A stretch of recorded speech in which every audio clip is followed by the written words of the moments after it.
주 안에서 사랑하는 성도 여러분, 오늘은 본문의 말씀으로 성령으로 세워지는 교회라는 제목으로 말씀을 전하겠습니다.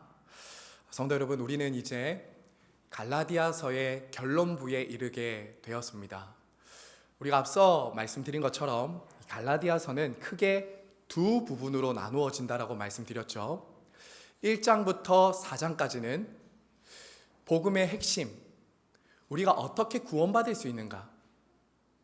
우리는 오직 예수 그리스도를 믿음으로 의롭다함을 얻는다는 이 이신칭의의 복음을 우리는 배웠습니다. 1장부터 4장까지고요. 그리고 5장부터 6장까지는 이제 그 그리스도인이 된 자유와 의롭다함을 얻은 사람은 어떻게 살아가야 될지를 우리에게 가르쳐 줍니다.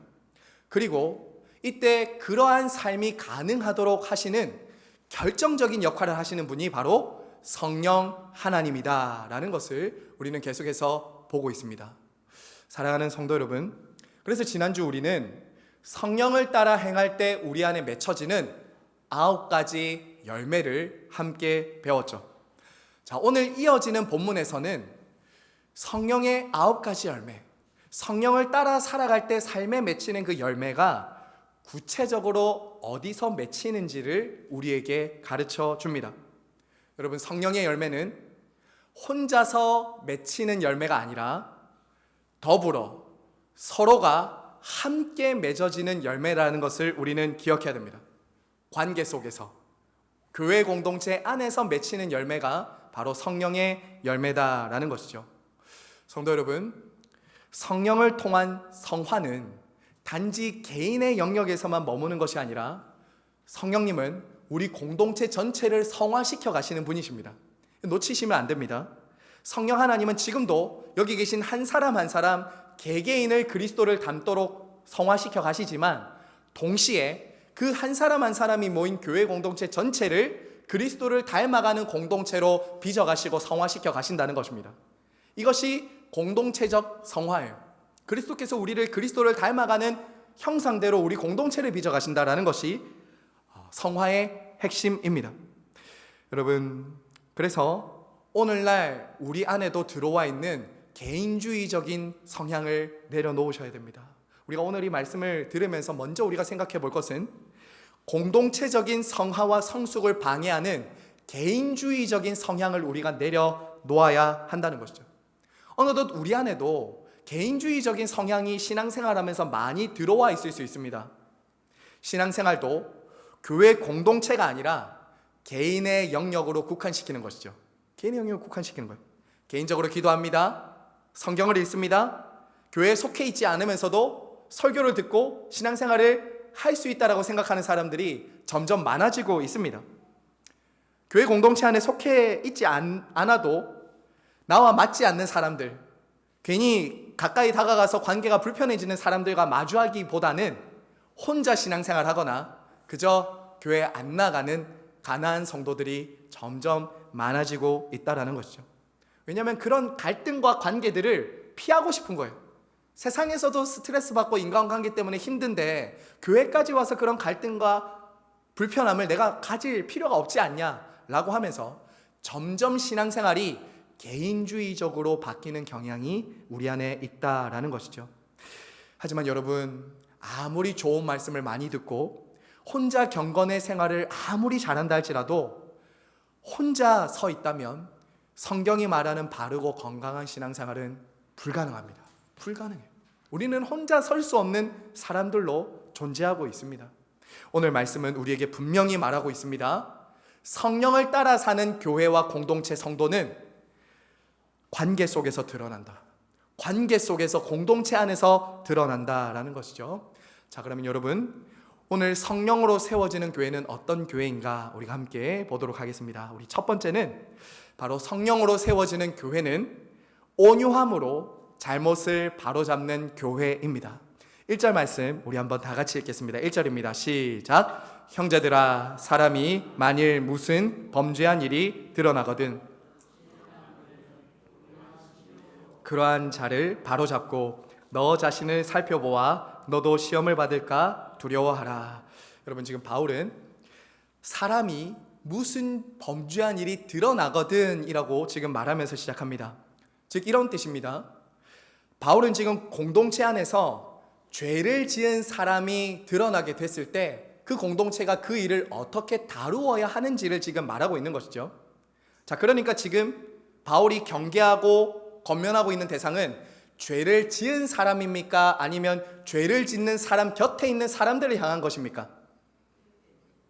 죄를 지은 사람 곁에 있는 사람들에 대한 권면과 경계를 지금 주고 있다는 것, 우리는 먼저 기억을 해야 합니다. 여러분, 그래서 바울은 이어서 이렇게 말하잖아요. 신령한 너희는 이라고 말하면서 그들을 향해서 지금 권면을 하고 있습니다. 여러분, 여기서 신령한 사람이라는 것은 다른 어떤 특별한 사람이 아니라 앞서 보았던 것처럼 성령을 따라 행하고 성령 충만한 사람이 곧 신령한 사람입니다. 그러니까 신령한 사람은 성령으로 충만하고 성령을 따라 행하는 사람들이 곧 신령한 사람들이죠. 성도 여러분, 많은 경우 오늘날 저 사람 참 신령하다, 저 사람 참 성령 충만한 것 같아 라는 것을 많은 분들이 이렇게 좀 오해하시는 것 같아요. 어떤 성령의 은사와 체험과 어떤 신비한 경험을 하면 신령한 사람, 성령 충만한 사람이라고 좀 생각을 하는 경향이 있는 것 같습니다. 물론 여러분, 우리 신앙의 영역에서 그런 신비하고 놀라운 체험과 은사들 나타날 수 있습니다. 하지만 지금 바울은 그런 은사의 문맥 속에서 지금 신령한 사람을 다루지 않고 관계와 공동체와 죄를 다루는 부분에 있어서 우리가 정말 성령 충만한지 신령한지가 드러난다라고 말하고 있는 것이죠. 즉, 한 공동체가 육체를 따르는 공동체인지 성령을 따르는 공동체인지는 그 가운데 범죄한 사람, 죄를 짓고 잘못하는 사람, 나와 맞지 않는 사람을 만날 때 그 사람이 진짜 성령으로 충만한 신령한 사람인가? 그 공동체가 진짜 신령한 공동체인가가 드러나게 된다라는 것이죠. 여러분, 1절 한번 다시 보십시오. 어떤 사람이 범죄한 일이 드러나거든 할 때 이 범죄하다라는 단어 있죠. 이 범죄하다가 고의적으로 의도적으로 범죄한 것이 아니라 연약함으로 인해 넘어진 상태를 말합니다. 연약함으로 인해 넘어진 상태. 이 단어가 원어로 보면 이런 뜻입니다. 길을 잘 가다가 헛디뎌서 넘어지는 거 있죠. 발을 가다가 헛디뎌서 넘어지는 거예요. 이것을 묘사하는 단어가 이 범죄하다라는 단어예요. 고의적으로 아닙니다. 고의적으로, 습관적으로, 지속적으로 죄를 짓는 사람 아니고 잠시 잘못된 실수와 잘못을 한 사람을 지금 가리키는 것이죠. 현재 갈라디아 교회 상황이 그렇다 했다는 것입니다. 갈라디아 교회 상황이 거짓 교사들의 가르침을 따라서 잠시 발을 헛디뎌서 넘어진 사람들이 있었다는 것이죠. 그런 사람들은 어떻게 해야 되는가? 지금 그렇게 말한 거예요. 자, 여러분, 이때 꼭 기억하십시오. 육체를 따르는 사람들은 두 극단으로 치우칩니다. 내 곁에 교회 공동체 안에 잘못한 사람이 딱 보일 때 육체를 따르는 사람은 두 극단으로 대합니다. 첫 번째는 어떻게 대하냐면 무책임, 무관심, 무시합니다. 첫 번째 극단은 뭐냐면 무관심, 무책임, 무시하는 거예요. 그건 저 사람 잘못이지 내 잘못이 아니잖아. 내 짐도 무거운데 저 사람의 짐까지는 내가 질 수 없어 라고 하면서 그 사람 곁을 싸늘하게 지나가는 것이에요. 이게 교회 공동체 안에 잘못한 사람을 다룰 수 있는 육체를 따르는 사람의 첫 번째 극단입니다. 그럼 또 하나의 극단은 이것입니다. 정죄하고 비난하는 거예요. 정죄하고 비난하는 거예요. 잘못한 사람을 향해서 냉정하게, 냉혹하게, 맹렬하게 그 사람의 잘못을 지적하고 수근수근하고 비난하는 거예요. 이 두 극단이 잘못한 사람이 보일 때 나타낼 수 있는 육체를 따르는 사람의 모습입니다. 하지만 여러분, 이 두 극단 모두 성령을 따르는 사람의 모습은 아닙니다. 여러분, 오늘 바울은 신령한 사람들에게 그러한 잘못을 하는 사람을 어떻게 대하라고 하고 있습니까? 먼저 이렇게 말하죠. 비난하거나 정죄하거나 무시하지 말고 그러한 자를 바로 잡으라라고. 여러분, 바로 잡다라는 이 단어는 의학 용어입니다. 의학 용어. 여러분, 바로 잡다 할 때 이것이 뭐냐면 뼈가 탈골이 일어났을 때, 뼈가 탈골이 됐을 때 뼈를 제자리에 맞추는 것 있죠. 이게 바로 잡다라는 단어입니다. 그러므로 이 단어는, 이 뜻은 이거죠. 회복을 위해서, 그를 지적하고 무너뜨리고 죽이기 위해서 말하는 것이 아니라 그를 제자리를 찾을 수 있도록, 뼈가 마치 탈골됐다가 그 자리를 다시 찾을 수 있도록 그를 바로잡으라라는 거죠. 바로잡으라는 거예요. 회복을 목표로 하는 것입니다. 회복을. 여러분, 하지만 이 과정이 참 쉽지는 않죠. 깁스해 보신 분들이 있으시죠? 기부스해 보신 분들이 있으시죠? 여러분, 기부스를 하고 팔이 탈골이 되면 목과 다른 신체가 탈골된 이 팔을 위해서 수고해야 됩니다. 그렇죠? 그리고 이 탈골된 뼈가 다시 자리를 되찾기까지는 오랜 시간이 걸리고 고통이 수반되는 것입니다. 여러분, 하지만 그러한 과정이 있어야만 회복이 될 수 있는 것이죠. 마찬가지로 교회 공동체 안에 누군가가 잘못을 하고 범죄한다. 그러면 우리는 무시하거나 그를 비난하고 날카롭게 그를 단절하는 것처럼 내보내는 것이 아니라 그를 온유한 마음으로 공동체가 함께 짐을 짊어지고 마치 그 짐이 내 짐인 것처럼 그를 대하고 다루어라 라고 하는 것이죠. 그러한 회복의 과정을 우리는 지난 웨스트민스터 신앙고백서를 배울 때 배웠습니다. 그것이 바로 권징이죠. 권징. 그래서 신앙고백서 30장의 권징을 다룰 때 이 권징의 제일 첫 번째 목적이 이것이었습니다. 죄를 범하는 형제를 교정하여 다시 얻기 위함이다. 주 안에서 사랑하는 성도 여러분, 성령으로 세워지는 공동체는 교회 안에서 실수하고 잘못한 사람의 잘못과 허물을 보고 비난하고 손가락질하거나 무시하고 무책임하고 무관심하는 공동체가 아니라는 것 우리는 기억해야 합니다. 그의 연약함과 실수가 내 것으로 삼고 그에게 다가가서 손을 내밀어주는 공동체가 바로 교회다라는 것이죠. 그를 다시 붙잡아서 믿음의 자리로 오게 하는 것이 저와 여러분의 역할이고, 뼈가 어긋난 것을 다시 찾듯이 저와 여러분이 그러한 일을 하도록 부름을 받았다라는 거예요. 성도 여러분, 여기서 바울이 그런데 바로잡으라라고 할 때 두 가지 태도를 우리에게 꼭 말해주고 있습니다. 이 바로잡되 어떠한 태도를 말하는가? 조금 전에는 부정적인 두 가지 태도를 말했습니다. 무책임, 무관심, 무시해서 안 되고, 비난, 손가락질, 정죄해서는 안 되고, 그럼 우리가 해야 될 태도는 뭐냐? 첫 번째는 이것입니다. 온유함이에요. 온유함. 여러분 1절 말씀 다시 한 번 더 제가 읽겠습니다. 1절입니다. 형제들아, 사람이 만일 무슨 범죄한 일이 드러나거든 신령한 너희는 온유한 심령으로 그러한 자를 바로잡고. 여러분, 첫 번째 태도는 이것입니다. 온유함입니다. 온유함. 여러분, 우리가 앞서 배웠지만 이 온유함은 성령의 열매입니다. 그리고 우리 예수님의 성품에 대표되는 것이 온유함이에요. 온유함. 여러분, 우리가 누가 죄를 짓고 범죄한 것을 볼 때 우월감을 가지고 무시하고 경멸하면서 하는 것이 아니라 착하고 좋은 마음으로, 겸손하고 따뜻한 마음으로 그에게 다가가서 그를 대하라는 것이죠.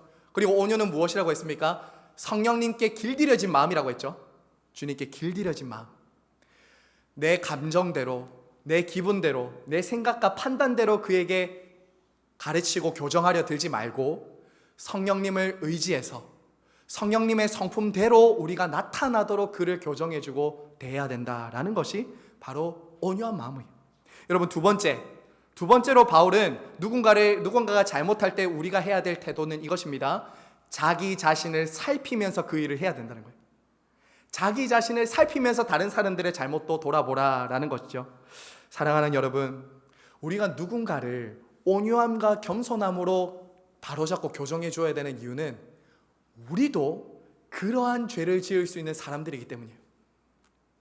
저와 여러분도 누군가 죄를 볼 때, 누군가 잘못하고 실수할 때 손가락질 할 수 있는 사람들이 아니라 내 안에도, 그가 가지고 있는 죄가 내 안에도 있고 나도 그러한 죄에 대한 유혹과 시험을 받을 수 있는 연약한 사람이기 때문에 우리는 맹렬하게 누군가를 비난하고 정죄할 수 없다라는 것이죠. 나는 저 사람과 달라라는 우월감을 느끼면서 그 사람의 죄를 다룰 수 없는 사람들이 바로 저와 여러분이에요.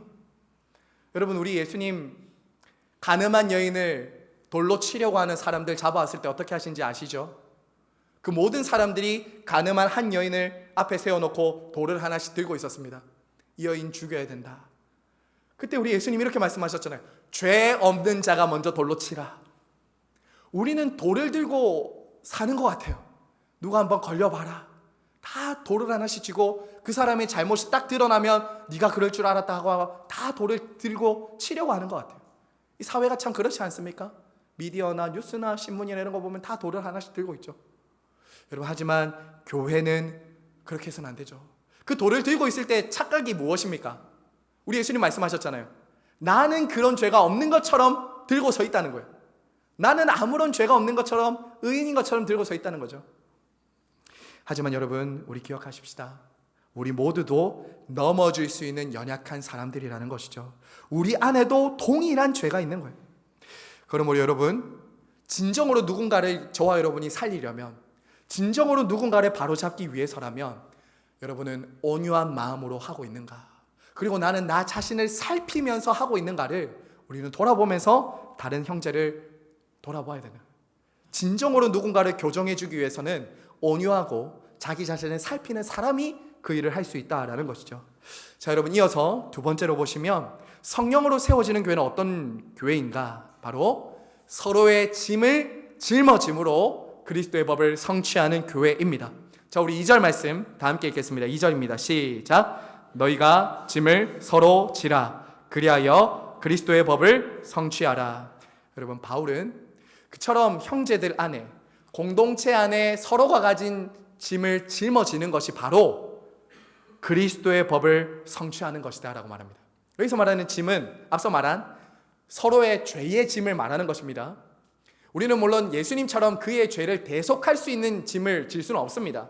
하지만 그의 연약함과 잘못을 교정해주기 위해서 우리는 서로의 잘못과 짐을 질 수 있죠. 하지만 이 짐은 동시에 우리 모든 인생들이 짊어지고 가야 되는 짐 또한 말하는 것입니다. 어떤 짐이 있죠? 우리 서로를 볼 때 육체의 질병의 짐이 있죠. 경제적인 짐이 있죠. 정서적이고 관계적인 고통과 아픔의 짐이 있죠. 이 짐들을 우리가 서로 나누라는 것입니다. 함께 짊어지는 것이 교회 공동체이며 성령을 따라 세워지는 교회다라는 것이에요. 여러분, 그리고 당시 짐은 종들이 했던 일입니다. 종들이 짐을 짊어졌어요. 하지만 우리는 서로의 짐을 짊어질 때 억지로 종처럼 짊어지지 않는 이유는 바로 주님께서 우리에게 말씀하셨죠. 사랑으로 서로 종노릇하라. 그리스도께서 먼저 우리를 위해서 사랑의 종이 되어주셔서 우리의 죄의 짐, 인생의 무게, 인생의 짐을 대신 져주셨기 때문에 저와 여러분은 누군가의 짐을 억지로 마지못해서 할 수 없이 지는 사람들이 아닌 것이죠. 우리는 누군가의 짐을 짊어질 때 내 짐이 아닌 것처럼 그렇게 대할 수 없다라는 것이죠. 여러분, 여기서 중요한 것은 이것입니다. 하나님은 우리 각자가 인생의 짐을 짊어지고 갈 때 나 혼자 지고 가도록 하지 않으셨다는 거예요. 여기서 너희가 짐을 서로 지라라는 것은 명령인데, 이것은 주님께서 우리 이 땅을 살아가는 모든 성도들이 나 혼자 스스로 인생의 짐을 지지 않고 서로 함께 지도록 옆에 있는 지체들을 두셨다라는 거죠. 성도 여러분, 참 그런데 오늘날요, 어떤 분들은 교회 공동체 안에 있으면서도 자신의 짐을 나누어 지는 것을 좀 불편해 하시는 것 같아요. 좀 불편해 하시는 것 같아요. 괜히 다른 사람을 괴롭히고 부담 주고 좀 그렇게 하는 것 같아서 나는 여지간하면 자기의 속 얘기를 잘 안 하시는 분들도 좀 있죠. 혼자 씩씩하게 감당하려고요. 혼자 씩씩하게 관심을 주거나 관심 받는 것을 굉장히 부담스러워 하시는 분들이 교회 공동체 안에 있습니다. 여러분, 하지만 우리는 그런 생각과 싸우셔야 됩니다. 왜냐하면 누군가에게 내 짐을 맡기지 않으려는 사람은 반대로 또 무엇도 안 하려고 하냐면 상대방의 짐도 내가 안 지려고 해요. 개인주의적인 마음이죠. 여러분, 하나님은 우리 연약함을 아십니다. 우리 연약함을 아시고 우리가 서로의 짐을 함께 나누어지고 짊어질 수 있도록 교회 공동체를 주셨다는 것 우리는 기억해야 됩니다. 교회는 한 지체예요. 지체. 누군가의 아픔과 상처가 그의 것만이 아니라 내 것으로 짊어질 수밖에 없는 우리는 한 몸이라고요. 그리스도의 몸입니다. 몸이에요. 그리고 우리 주님께서 저와 여러분의 인생의 짐을 대신 짊어져 주시는 방식이 교회 공동체와 서로를 통해서 짊어져 주실 때가 많습니다. 많아요. 우리 주님이 갑자기 어떤 하늘에서 뚝 떨어져서 우리의 짐을 대신 짊어져 주시는 그런 기적 같은 방식도 하시지만, 많은 경우 우리 주위에 있는 성도들을 통해서 우리의 짐을 함께 져주신다고요. 이것을 놓치시면 안 됩니다. 신앙생활에 너무 중요한 것을 놓치고 우리가 가서는 안 되는 것이죠. 여러분, 그래서 교회 공동체가 함께 짐을 지는 거예요. 오늘 여기서 짐을 지라라는 이 단어 있죠. 이 짐을 지라는 것이 현재형 명령입니다. 현재형. 제가 현재형을 많이 설명드렸죠. 현재형은 과거에 한번 짊어져 주는 것이 아니라 지금도 계속해서 그 상대방의 짐을 짊어져 주고 있는 거예요. 계속 앞으로도 짊어지는 거예요. 왜 그래야 됩니까? 그리스도께서 날마다 우리의 짐을 짊어져 주시기 때문입니다. 저와 여러분의 인생의 가장 크고 무거운 짐, 우리 스스로는 해결할 수 없는 죄의 짐과 인생의 무거운 짐을 우리 그리스도께서 날마다 대신 짊어져 주고 계신다고요. 우리의 짐을 정죄하거나 버리거나 우리의 죄의 짐을 더럽다고 우리를 잘라내지 않으시고 그리스도께서 우리의 짐을 대신 지시고 우리와 함께 엮으시고 당신이 십자가에 죽으시기까지 우리의 짐을 져주셨다고요. 그렇기 때문에 우리는 누군가의 짐을 보고 누군가의 죄를 보고 누군가의 인생의 슬픔과 고통을 보고 피하여 지나가는 바리새인과 종교 지도자처럼 해서는 안 되는 것입니다. 그에게 다가가는 거예요. 그와 함께 하는 것입니다. 이것이 그리스도의 법을 성취하는 겁니다. 이것이 그리스도의 법을 성취하는 거예요. 여러분, 여기서 그리스도의 법이라고 돼 있죠. 이 그리스도의 법이라는 뜻은 그리스도께서 성취하신 법을 이루라는 거예요. 십자가에서 이루신 우리의 죄를 담당하셔서 우리를 구원하신 그 법을 서로의 짐을 짊어짐으로 너희가 교회 공동체 안에 이루어 가라는 것입니다. 이루어 가라는 거예요. 사랑하는 여러분, 그래서 율법과 그리스도의 법은 다른 거예요. 우리가 갈라디아서를 통해서 계속해서 보고 있는 이 율법은 어땠습니까? 정죄합니다. 비난합니다. 짐을 짊어지웁니다. 그리고 나와 다른 사람을 어떻게 합니까? 구별하고 구분하고 잘라내죠. 이건 율법이에요. 율법이 우리를 다루는 방식은 그러해요, 항상. 하지만 그리스도의 법은 어떻습니까? 정죄하고 분리하는 것이 아니라 받아내고 내 것으로 삼고 내가 대신 짊어지고 희생하는 방식, 이것이 그리스도의 법이라는 거예요. 이것이 그리스도의 법입니다. 복음만이 이러한 변화를 사람 안에 만들어내는 것이죠. 사랑하는 성도 여러분, 그래서 종교개혁자 마틴 루터는 이런 얘기를 했어요. 그리스도인들은 강한 어깨와 튼튼한 뼈를 가져야 한다. 그리스도인들은 강한 어깨와 튼튼한 뼈를 가져야 한다. 왜요? 서로의 짐을 함께 짊어지기 위해서는 우리가 은혜 안에 강해야 되기 때문이에요. 늘 허덕거리면서 서로의 짐을 짊어지기엔 내 짐이 너무 무거워서 내 짐만 보고 내 수고와 내 아픔만을 보고 있으면 해결 안 됩니다. 여러분, 상대방의 짐을 내 것으로 삼고 내가 그의 짐을 짊어질 때 내 짐이 가벼워진다니까요. 그리스도께서 그렇게 하신 거예요. 우리에게 본을 보이셨잖아요. 성도 여러분, 지금도 우리 교회 공동체 안에 좌우에는요, 회복이 필요한 분들이 있습니다. 오늘도 인생의 무겁고 수고한 짐을 함께 짊어져야 될 분들이 교회 밖에 있는 것이 아니라 지금 옆에 있습니다. 저는 어쩌면 오늘 말씀을 묵상하면서 이런 마음이 들었습니다. 어쩌면 우리 교회는 그러기에는 서로 너무 모르는 것 아닐까? 너무 우리의 만남이 피상적인 것은 아닐까? 서로에게 너무 관심이 없는 것은 아닌가?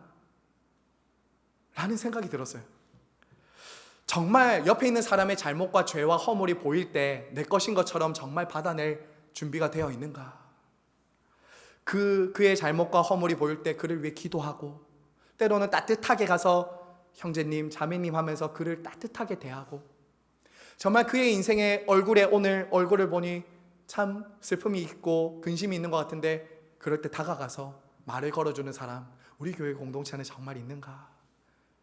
그러기에는 우리가 서로 너무 모르지 않는가? 그러기 위해서 우리 너무 무관심한 것 아닌가? 그리스도의 법을 성취하는 것은 여러분, 우리가 그러한 사람이 보일 때 먼저 다가가고 그의 필요를 살피고 그의 짐을 지는 것이라는 것, 여러분 꼭 기억하시기를 바랍니다. 우리에게는 서로가 필요합니다. 서로가 필요해요. 교회와 성도는 옆에 있는 사람의 짐을 외면하지 않고 그의 연약함과 실패와 죄가 내 것인 것처럼 여기고 함께 부름받았다는 것 꼭 기억하시기를 바랍니다. 여러분, 이제 마지막으로요, 우리가 그러한 짐을 짊어질 때 우리 공동체와 자기 자신이 경계해야 될 것이 하나 있습니다. 그냥 다 듣고 그렇게 해야 되겠다라고 해서 안 됩니다. 왜냐면 우리는 그렇게 할 수 없는 죄인들이에요. 왜 그런 죄인들이냐? 우리 안에 뼛속 깊이 교만이라는 죄가 있기 때문이에요. 우리 공동체가 서로의 짐을 지지 못하도록 하는 것은 내 짐이 무겁고 저 사람의 짐이 무겁기 때문이 아니라 우리 안에 가장 근본적으로는 교만입니다. 여러분 3절 말씀 함께 읽겠습니다. 3절입니다. 시작. 된 줄로 생각하면 스스로 속임이라. 여러분 바울은 지금 아무것도 되지 못한 사람이면서 무언가 된 것처럼 여기는 사람을 말하고 있습니다. 자기는 아무것도 아닌데 무언가 된 줄로 생각하는 것이 바로 교만입니다. 교만이에요.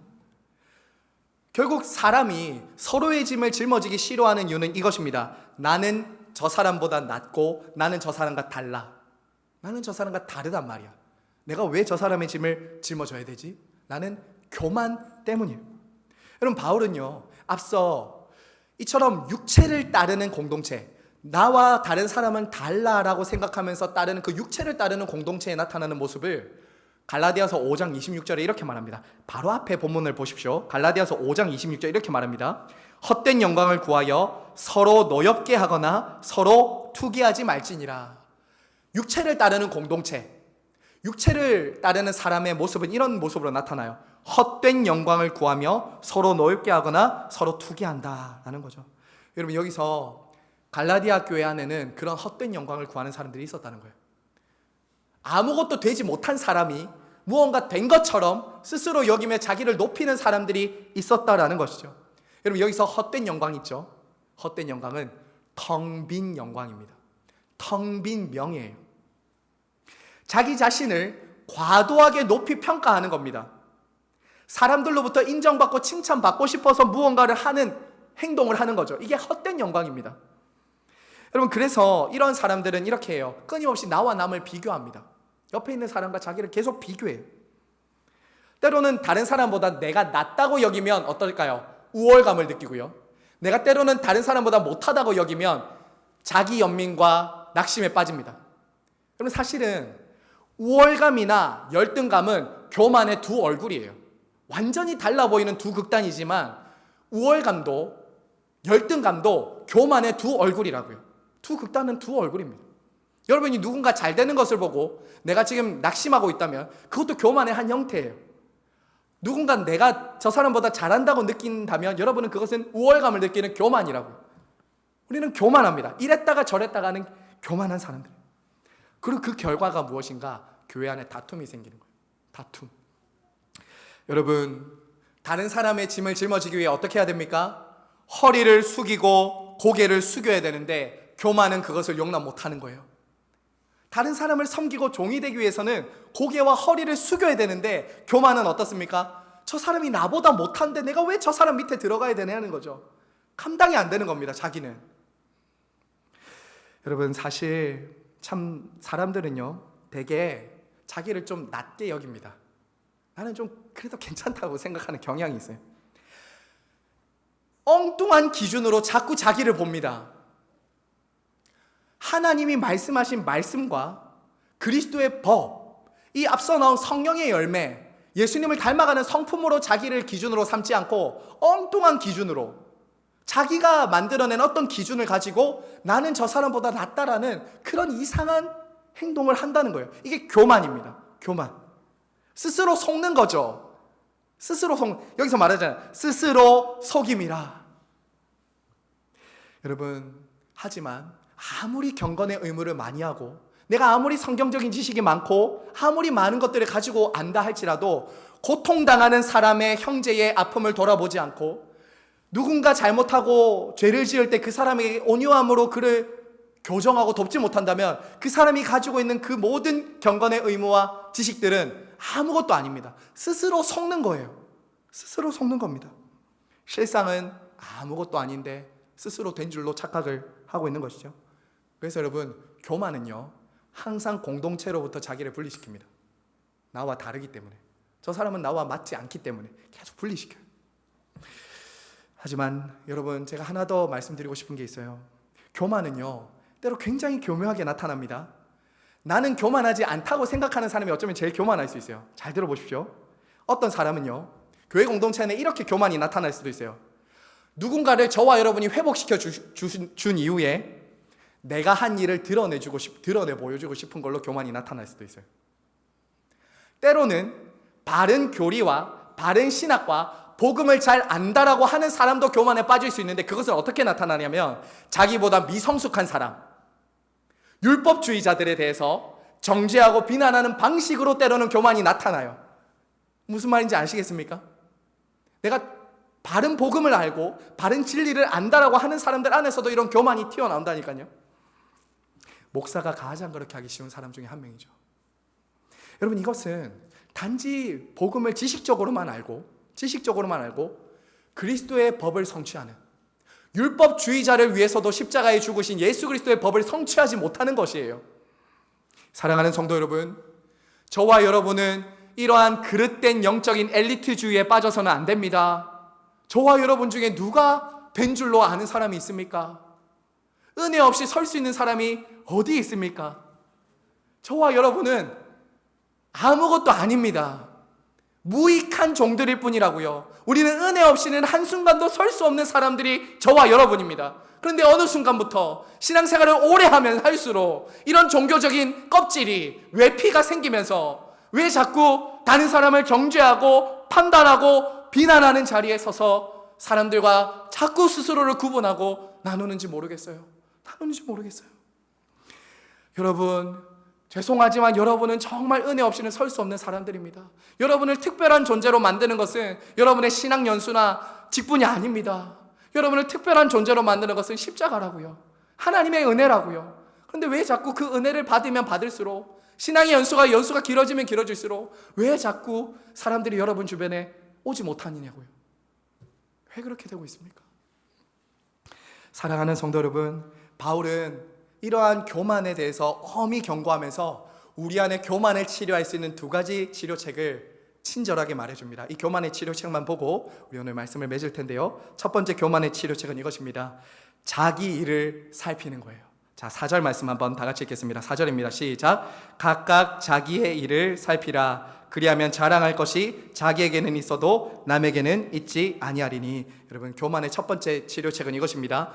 각각 자기 일을 살피라. 여기서 자기 일을 살피라는 것은 이런 뜻입니다. 자신이 한 일이나 성취한 일을 다른 사람과 비교해서 바라보지 말고 하나님 앞에서 점검하고 살피라는 거예요. 하나님 앞에서 점검하고 살피라. 도토리 키재기 하지 말고 하나님의 절대평가 앞에서 다른 사람이 아니라 너 자신을 살피라는 거예요.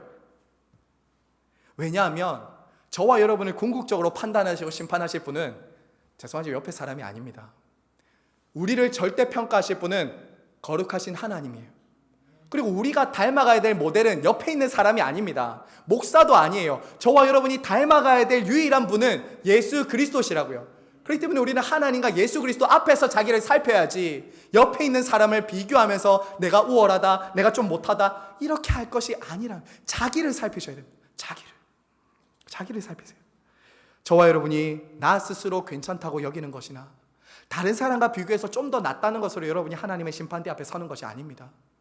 하나님 앞에서는 그리스도께서 우리에게 베푸신 그 은혜로 선다는 것을 여러분 꼭 기억하세요. 그래야 우쭐하지 않을 수 있어요. 그래야 자기를 우월감에 가지지 않을 수 있다고요. 그래서 청교도들은 이러한 자기를 살피는 자기 성찰이야말로 성화의 핵심이라고 했어요. 자기 기만이 아니라 자기 성찰이야말로 우리가 그리스도를 닮아가는 제일 중요한 요소라고 했죠. 자, 여러분, 그렇게 할 때 뭐라고 합니까? 자랑할 것이 자기에게는 있다라고 말하죠. 남에게는 있지 않다고 말합니다. 이것은 이런 말입니다. 나 스스로 무언가 된 것처럼 여기는 자랑이 아니라, 앞에서 말한 그런 헛된 자랑이 아니라 하나님의 은혜만을 드러낸다는 거예요. 여기서 말하는 자랑은 하나님의 은혜만을 높이고 자랑하는 자랑을 말해요. 여러분, 여러분의 삶에 예수님을 닮아가는 성품이 조금 맺혔다면 여러분이 잘해서가 아니라 하나님의 은혜이며 주님의 은혜 때문임을 기억하시기 바랍니다. 여러분이 누군가를 섬겼어요. 여러분의 소유 중에서 누군가를 섬겼습니다. 그러면 여러분의 자비나 양선이 탁월함이 때문이 아니라 여러분 안에 계신 성령님이 그렇게 하시게 하신 거예요. 그러므로 자랑할 것이 누구에게 있다고요? 하나님께만 있다는 거예요. 내 안에 있는데 그 자랑은 내가 잘나서가 아니라 하나님의 은혜만을 자랑하게 된다라는 것이죠. 여러분, 그래서 교회 공동체는요, 내가 남보다 더 잘할 때 교만할 필요도 없고, 남이 나보다 잘할 때 내가 낙심할 필요도 없는 거예요. 그 사람의 잘남, 그 사람의 아름다움, 그것이 나의 기쁨이 되는 것이죠. 그리고 그 사람의 부족함이 내가 채워줘야 될 것을 알기 때문에 교회 공동체는 그렇게 세워진다는 거예요. 자, 여러분, 두 번째로 교만의 치료책은 각각 자기 짐을 지는 것입니다. 각각 자기 짐. 자, 5절 마지막 한 번 더 읽겠습니다. 5절입니다. 시작. 각각 자기의 짐을 질 것이니라. 여러분, 사도 바울은 조금 앞서서는 어떻게 말했죠? 서로의 짐을 짊어지라라고 했는데 지금은 각각 자기 짐을 짊어지라고 말합니다. 이것은 모순이 아니라 함께 가야 되는 거예요. 모순이 아니라 함께 가야 됩니다. 2절에서 말하는 짐과 5절에서 말하는 짐의 단어가 다릅니다. 2절에서 말하는 짐은 혼자서는 들 수 없는 무거운 짐을 말해요. 근데 5절에서는 군인이 매는 배낭을 말합니다. 군인이나 한 사람이 맬 수 있는 배낭을 말해요. 그러니까 우리 인생은 이런 거죠. 나 스스로 질 수 없는 짐이 있습니까? 없습니까? 우리 다 그런 짐이 있거든요. 우리 스스로는 질 수 없는 짐들이 있어요. 그럴 때는 어떻게 해야 돼요? 서로 나누어야 됩니다. 하지만 여러분 꼭 기억하세요. 이때 우리는 다른 사람들에게 도저히 지워줄 수는 없는 내가 책임지고 내가 짊어져야 될 짐도 있습니다. 옆에 있는 사람은 도저히 짊어질 수가 없어요. 이 짐은 우리 스스로가 각자가 짊어져야 돼요. 여러분, 구체적으로 예를 들어보겠습니다. 부모님이 자녀를 아무리 사랑하지만 자녀의 구원을 대신해 줄 수는 없습니다. 부모님이 자녀를 너무 사랑해요. 하지만 지금 예배드리게 하고 싶지만 때로는 예배를 못 드리는 자녀를 보면서 가슴 아파할 수 있죠. 하지만 여러분이 그 자녀를 도와줄 수는 있지만 그 자녀의 구원, 예배의 모든 것, 하나님에 대한 믿음과 순종을 다 여러분이 책임져 줄 수는 없다는 거예요. 없습니다. 각자 부모도 자녀도 하나님 심판대 앞에서 각자가 짐을 지고 서게 될 것입니다. 여러분이 아무리 사랑하지만 도와줄 수는 있지만 여러분이 대신 책임져 줄 수는 없어요. 목사도 마찬가지입니다. 목사도 여러분 제가 짊어져야 될 짐이 있습니다. 심판을 배나 받아야 될 가르치는 자로서 제가 짊어져야 될 책임과 짐이 있어요. 여러분이 그건 못 지어주십니다. 하지만 반대로 또 이것도 있습니다. 저는 여러분들의 짐을 대신 짊어질 수 없는 것도 있어요. 여러분을 위해 기도하고 설교하고 가르칠 수는 있지만 여러분의 구원을, 궁극적인 믿음과 확신을 제가 책임져 줄 수는 없습니다. 저도 하나님 앞에 서게 될 것이고 여러분도 하나님 앞에 서게 될 것입니다. 그걸 제가 대신 져줄 수 있는 짐은 아닌 것이죠. 부부 사이도 마찬가지입니다. 부부가 정말 사랑하지만 그의 믿음을 위해서 기도해 주지만 그의 믿음을 내가 대신 해줄 수는 없는 거죠. 그의 믿음을 내가 다 책임져 줄 수는 없는 거예요. 각자가 하나님 앞에 서게 됩니다. 각자가 하나님 앞에 책임지게 되실 것입니다. 이것을 안다면 어떻게 될까요? 겸손할 수밖에 없죠. 교만할 수가 없는 거예요. 나도 하나님 앞에 서게 되고 옆에 있는 사람도 하나님 앞에 각자가 서게 되지. 기억하십시오. 그래야 우리는 겸손할 수 있는 것입니다. 하나님 앞에선 바로 된 신앙은 두 짐을 다져야 됩니다. 옆에 있는 사람의 짐도 함께 어깨를 가지고 딱 짊어지지만 동시에 내 짐도 함께 짊어지며 가는 것이 건강하고 바른 신앙생활이라는 것 여러분 꼭 기억하시기를 바랍니다. 성도 여러분, 말씀을 맺겠습니다. 오늘 우리는 성령을 통해 세워지는 공동체, 교회를 살펴보았습니다. 여러분, 성령으로 세워지는 교회는 세 가지가 잘 이루어져야 됩니다. 성령으로 세워지는 교회는 첫 번째로 온유함으로 잘못을 바로 잡아주는 교회입니다. 성령으로 세워지는 교회는 서로의 짐을 짊어지고 그리스도의 법을 성취하는 교회입니다. 성령으로 세워지는 교회는 교만하지 않고 각각 자기 짐과 자기 일을 살피는 교회가 성령으로 세워지는 교회입니다. 그리고 저와 여러분이 이 일을 기쁨으로 자원함으로 할 수 있는 이유는 지금도 예수 그리스도께서 저와 여러분의 짐을 대신 짊어져 주셨기 때문입니다. 그리스도께서 우리 인생의 모든 짐과 수고와 아픔을 대신 지고 십자가에 죽으시고 우리를 은혜로 구원하셨기 때문에 우리는 서로의 짐을 짊어질 수 있는 것이죠. 성도 여러분, 우리 시냇가의 시문교회 좌우에 보시면 완전한 사람 아무도 없습니다. 완벽한 사람 아무도 없어요. 허물과 죄가 가까우면 가까울수록 어떻습니까? 드러날까요? 감춰질까요? 옆에 보시면 아시잖아요. 가까이 다가가면 다가갈수록, 친해지면 친해질수록 어때요? 좋은 모습도 보이지만, 잘 보이지만 기미와 주근깨와 티도 너무 잘 보여요. 교회 공동체는 그렇습니다. 하지만 그 잘못이 보일 때 우리는 어떻게 해야 돼요? 아이고, 이렇게 하지 않고요. 온유함으로 받아내고 서로 짐을 짊어지면서 그리스도의 법을 성취한다는 것. 여러분 꼭 기억해 주십시오. 그래야 우리 교회 공동체가 복음의 공동체가 될 수 있어요. 그래야 우리 교회 공동체가 성숙한 공동체가 될 수 있어요. 그래야 우리 교회 공동체가 그 다음으로 갈 수 있습니다. 그 다음으로 갈 수 있는 거예요. 그러므로 여러분 오늘 꼭 기억해 주세요. 교회 공동체 안에서 남에게 안 보이는 것이 내게 보인다면 그것은 여러분의 짐으로 여기십시오. 여러분이 대신 짊어져야 될 것으로 여러분 여기셔야 됩니다. 오늘 목장 모임할 때 함께 교제 나눌 때 남의 눈에는 안 보이는데 내 눈에 보이는 누군가의 짐이 있고 필요가 있다면 여러분의 것으로 여기고 여러분이 그 사람을 딱 받아낼 때 그리스도의 법이 여러분을 통해서 성취되게 될 것입니다. 육체적인 짐, 정서적인 짐, 관계적인 짐, 모든 짐을 함께 짊어지십시오. 그래서 그리스도의 법을 성취하는 우리 시냇가의 심은교회가 되기를 성부와 성자와 성령의 이름으로 축원을 드립니다. 아멘.